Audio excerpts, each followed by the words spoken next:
안녕하세요. 오늘 당신과 함께 깊이 파고들 자료는 소프트웨어 개발의 거인 제랄드 와인버그가 쓴 QSM, 양질의 소프트웨어 관리라는 책의 한 챕터예요. 네, 이게 그냥 책 한 권이 아니죠? 맞아요.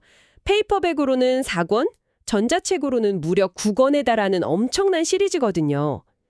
그중에서도 오늘은 조직의 속살을 들여다보는 아주 흥미로운 사례 연구를 함께 보려고 합니다. 네, 바로 해석에 관한 이야기입니다. 책에서 세티어 상호작용 모델이라는 틀을 제시하는데요.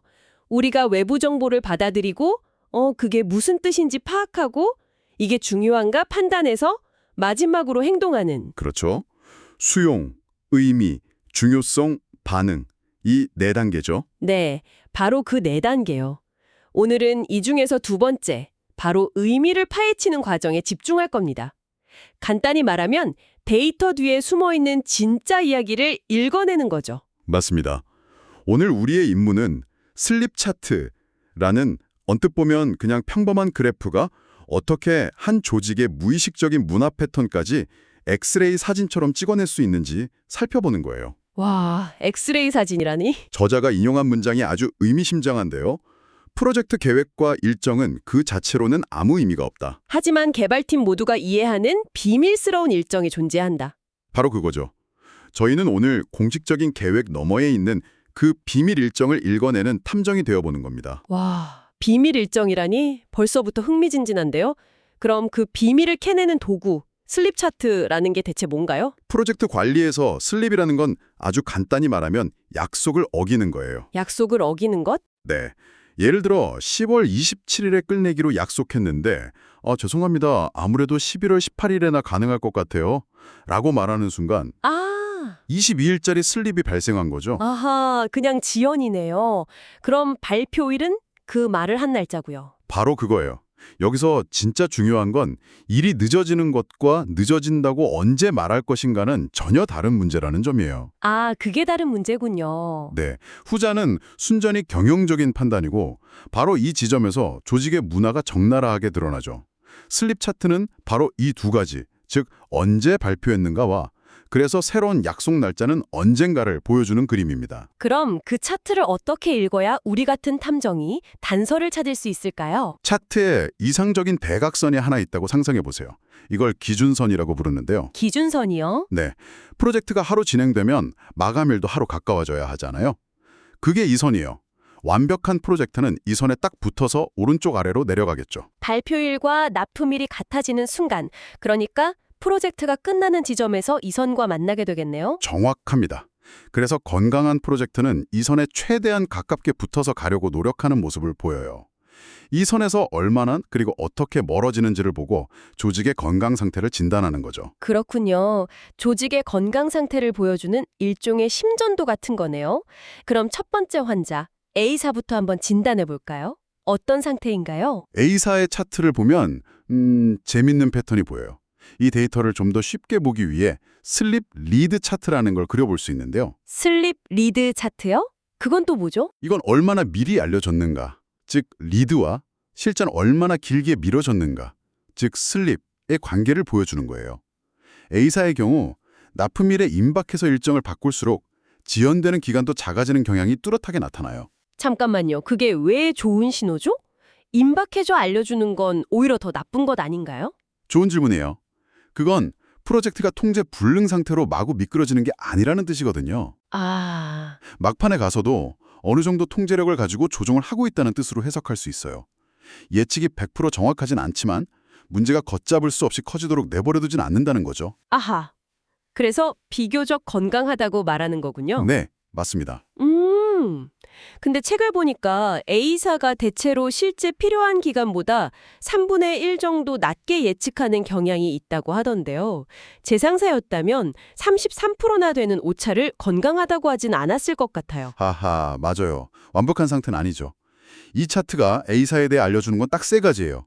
첫째, 계획이 완벽하지 않다. 네. 둘째, 그럼에도 프로젝트를 통제할 줄은 안다. 셋째, 뭔지 모를 이유로 항상 3분의 1 정도 보수적으로 예측하는 문화적 습관이 있다. 이게 바로 의미를 파악하는 단계예요. 데이터에서 구체적인 패턴을 읽어낸 거죠. 그렇군요. 그럼 중요성 단계는요? 왜 항상 3분의 1씩 낮게 예측하는지가 중요하겠네요. 정확해요. 그 이유는 이 차트만으로는 알 수 없어요. 계약을 따내려고 일부러 공격적으로 잡는 건지 아니면 계획 단계에서 특정 업무를 습관적으로 빼먹는 건지. 더 깊이 파고들어야 알 수 있겠군요. 그렇죠. 이 차트는 여기를 파보세요라고 알려주는 보물지도 같은 역할을 하는 거예요. 우리에게 올바른 질문을 던지게 만들어주는 거죠.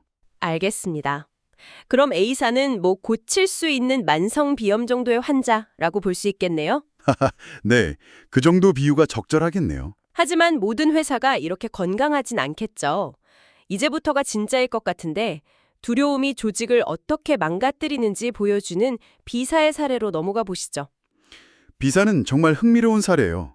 크게 두 가지 패턴의 프로젝트가 나타나는데요. 두 가지나요? 네, 첫 번째는 끝내기를 두려워하는 프로젝트예요. 슬립 차트를 보면 프로젝트 진행선이 기준선에 전혀 가까워지지 않고 그냥 계속 위로만 올라가요. 와, 그건 정말 소름 돋는데요. 마치 목표 지점은 저긴데 그냥 제자리에서 하늘로 날아오르고 있는 느낌이네요. 그렇죠. 프로젝트를 끝내는 게 무서워서 일부러 일을 망친다는 거잖아요. 심리학적으로 접근 회피 행동이라고 부르는 패턴이에요. 슬림 리드 차트를 보면 더 명확해지는데 A사와는 정반대예요. 정반대요? 네, 마감일에 가까워질수록, 즉 리드가 짧아질수록 오히려 지연 기간, 슬립이 훨씬 더 커져요. 와, 마치 프로젝트 팀이 완료라는 목표에 다가갈수록 겁을 먹고 더 멀리 도망치는 것처럼 보이는 거죠. 왜 그렇게 하는 걸까요, 대체? 글쎄요, 프로젝트가 끝나면 팀이 해체되거나 아니면 뭐 더 끔찍한 다른 프로젝트에 투입될 거라는 걸 알기 때문일 수도 있어요. 이건 기술 문제가 아니라 거의 심리 상담이 필요한 수준인 거죠. 정말 그렇네요. 그럼 두 번째 패턴은 뭔가요? 경영진을 두려워하는 프로젝트라고요? 네, 프로젝트 4의 차트가 대표적인데요. 이 프로젝트는 결국 8개월이나 늦어졌어요. 8개월이요? 네. 그런데 한 번에 8개월 늦어집니다라고 보고한 게 아니에요. 아, 나눠서 했군요. 3, 4주씩 잘게 쪼개서 무려 15번에 걸쳐 보고했어요. 슬립 리드 차트를 보면 데이터 포인트들이 3, 4주라는 특정 구간에 다닥다닥 몰려있죠. 잠깐만요. 저는 오히려 그게 더 솔직하고 투명해 보이는데요. 8개월 늦는다고 한 방에 보고하면 당장 책상은 없어질 수도 있잖아요. 그렇죠. 조금씩이라도 계속 상황을 알리는 게 더 책임감 있는 행동 아닌가요? 이게 왜 더 나쁜 방식이죠? 바로 그게 이 문화의 함정이에요. 작은 지연을 용납하지 말라는, 그러니까 Take no small slips라는 프로젝트 관리의 오래된 격언이 있어요. 아, 그런 말이 있군요. 왜냐하면 지연 기간이 단 하루라도 일정을 바꾸는 데는 엄청난 간접 비용, 즉 오버헤드가 발생하기 때문이에요. 아, 그렇죠. 일정 변경 보고서 쓰고 관련 부서 설득하고 회의하고 바뀐 내용으로 다시 문서 업데이트하고 생각만 해도 머리가 아프네요. 맞아요. 책에서는 비서 관리자들이 직접 그 목록을 만들었는데 정말 끝이 없어요. 그런 행정적인 것뿐만이 아니에요. 팀원들이 이번엔 또 무슨 일이야 하면서 숙덕거리는 시간, 새로운 마감일에 맞춰 다시 정신적으로 적응하는 시간까지 다 비용이죠. 이건 마치 5분 늦을 것 같다고 1분마다 계속 문자를 보내는 것과 같아요. 그 문자 보내고 확인하는 시간 때문에 결국 10분을 늦게 되는 거죠. 와, 비유가 확 와닿네요. 비사는 매번의 작은 슬립이 프로젝트에 약 2주의 추가 지연을 발생시켰다고 추정했어요. 2주나요? 매번요? 네. 그럼 15번의 슬립으로 무려 30주, 거의 7개월을 이런 비효율적인 일에 낭비했을 수 있다는 계산이 나와요. 세상에, 8개월 지연의 대부분이 실제 개발 문제가 아니라 지연을 보고하는 방식 때문에 발생했다는 거죠. 결국 나쁜 소식을 전하기 두려워하는 문화가 프로젝트 자체를 잡아먹은 셈이네요. 그렇죠. 그리고 저자는 이게 특정 프로젝트 관리자 한 명의 문제가 아니라는 걸 보여주기 위해 더 나아갑니다. 어떻게 하죠?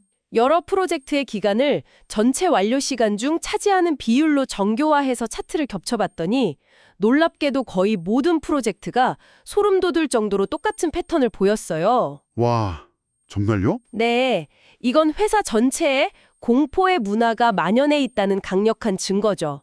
직원들은 큰 지연을 보고하기를 두려워하고 개발자들은 어떻게든 일정을 맞추려고 단위 테스트 같은 중요한 과정을 건너뛰고 결국 프로젝트의 40%는 아예 완료되지도 못하는. 악순환이네요. 네, 그런 악순환이 반복되는 겁니다. 와, 비사는 정말 중환자네요. 공포가 조직을 완전히 마비시켰군요. 그렇다면 마지막 C사는 어떤가요? 이 회사는 하드웨어 회사인데 소프트웨어 개발을 필요학 정도로 여긴다고요. 네, 시사의 슬립 차트는 언뜻 보면 B사의 끝내기를 두려워하는 프로젝트와 아주 비슷해 보여요. 기준선과 평행하게 계속 멀어지는 모양새죠. 그럼 여기도 뭔가 끝내기를 두려워하는 문화가 있는 건가요? 그렇게 생각하기 쉽죠. 하지만 여기서 저자는 램프 차트라는 또 다른 도구를 사용해요. 램프 차트요? 네, 이건 뭐 대단한 건 아니고요. 슬립 차트의 각 데이터점에서 기준선까지 수직선과 수평선을 그려서 계단 모양을 만든 것뿐이에요. 마치 차트를 다른 각도에서 비춰보는 것과 같죠. 그렇게 계단을 그려 넣었더니 뭐가 보였나요? 놀라운 사실이 발견됐어요. 그 계단의 모서리 부분 있죠? 수직선과 수평선이 만나는 지점이 거의 정확하게 기준선 위에 놓이는 거예요. 네, 그게 뭘 의미해죠?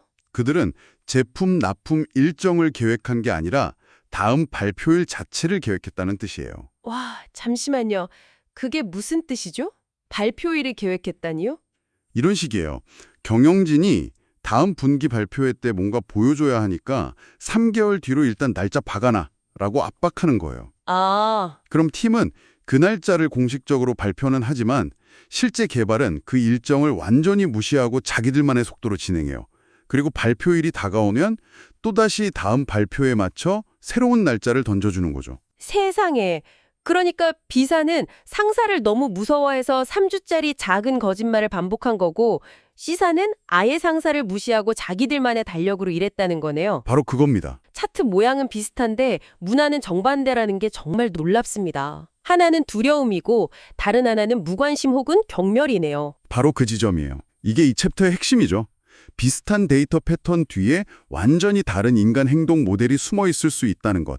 슬립 차트는 그저 현상만 보여줄 뿐 그 이면에 있는 문화를 정확히 해석하는 것이 정말 중요한 거죠. 오늘 이야기를 듣고 나니 슬립 차트라는 간단한 도구 하나가 조직의 약속, 소통, 두려움, 통제에 대한 얼마나 많은 이야기를 담고 있는지 알게 됐어요.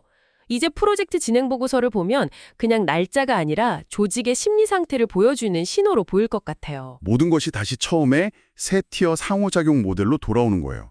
우리는 데이터로부터 정확한 해석을 뽑아내는 의미 단계에 집중했죠. 네. 핵심 질문은 항상 어떤 행동 모델이 이러한 측정치를 만들어냈는가가 되어야 해요. 그리고 흥미로운 건 그 데이터에 대한 사람들의 반응 또한 아주 중요한 데이터가 된다는 점이에요. 반응이 데이터가 된다니요? B사에서 유일하게 제 날짜에 끝난 완벽한 프로젝트가 하나 있었어요. 외부 개발사가 진행한 프로젝트였죠. 아, 네. 컨설턴트가 그 완벽한 슬립 차트를 B사 관리자에게 보여줬을 때 뭐라고 반응했을까요? 우리도 저렇게 할 수 있다. 한번 배워보자 라고 했을까요? 아닐 것 같은데요? 뭐라고 했나요? 그건 우리 규칙을 안 따르는 외부 개발사일 뿐이잖아요. 배울 거 하나도 없어요. 라며 일축해버렸어요. 와. 그 반응 자체가 바로 학습을 거부하고 문제를 외면하는 B사의 병든 문화를 명확히 보여주는 또 하나의 데이터인 셈이죠. 자신들의 시스템이 특별하고 자신들이 모든 걸 안다고 매르면서 배울 기회조차 걷어차버리는 거예요. 정말 많은 걸 생각하게 하네요. 단순한 프로젝트 관리로 넘어 조직 심리학 강의를 들은 것 같아요. 마지막으로 당신이 집에 가서 곱씹어볼 만한 생각을 하나 던져드릴게요. 이 책의 말미에는 독자를 위한 연습 문제가 실려 있어요. 네, 그중 하나가 특히 도발적인데요. 사람들이 슬립 차트가 보여줘야 할 것을 보여주지 않도록 조작할 수 있는 방법 3가지를 생각해보라. 그리고 각각의 조작 시도를 간파하기 위해 어떤 보조 데이터나 차트를 활용할 수 있겠는가. 와, 이건 단순히 데이터를 보는 걸 넘어서 그 데이터를 생성하고 어쩌면 속이려 할지도 모르는 인간 시스템 전체를 생각하게 만드네요. 그렇죠. 당신의 조직은 어떤 차트를 그리고 있을까요? 그리고 혹시 누군가 그 차트를 조작하고 있다면 당신은 알아챌 수 있을까요? 한번 깊이 고민해 볼 만한 질문입니다.